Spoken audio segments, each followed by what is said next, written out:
5 things we learned about Liverpool beating Southampton in the Carabao Cup. First off, I just want to send my best wishes to Leone, man. That injury looked a bit serious. Hopefully it's not too serious. I'm praying it's something like this. Naby Keita, if you remember this image right here, Napoli away, he goes off on a stretcher and he's back in training literally like 2 days later. Hopefully it's that and it's not a serious injury, because he seriously impressed me today. Like, if he escapes a serious injury, he is definitely going to be in the centre-back rotation. If Konate needs a rest, he's there. For me, much better than Gomez today. Only 18 years old, making his debut.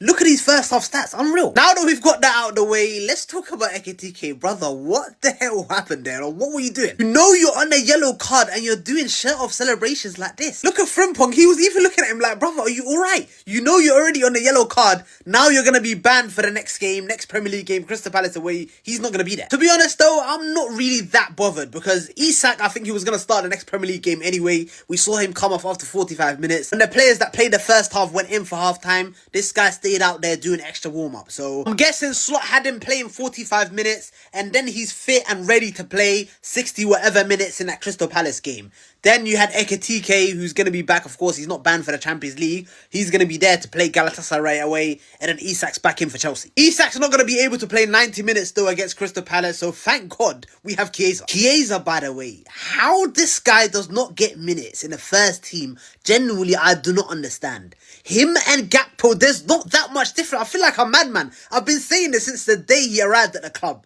They should be rotating like Luis Diaz and Gakpo were last year. How was this guy just resigned? Last Premier League game, he wasn't even in the squad. Look at what he can do. Cool, is Southampton, championship opposition.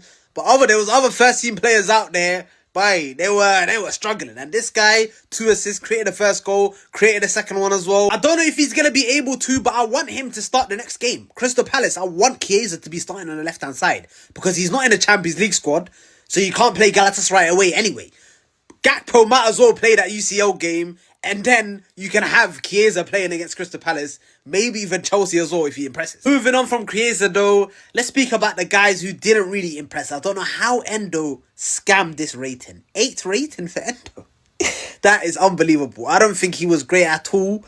Of course, he ain't really played this whole season, so I'm not expecting him to be unbelievable, but I still expected a bit more from him. Even Frimpong as well. Frimpong, he still seems a bit awkward. Like, this right-back position, he ain't really been playing right-back for his old club Leverkusen. So maybe it's going to take time for him to get used to what Arne Slot wants from a right-back. But listen, as of right now, Connor Bradley looks like the starter in that position. Then finally, Rio and Gamoa. Listen, I'm not going to blame Rio and Gamoa at all.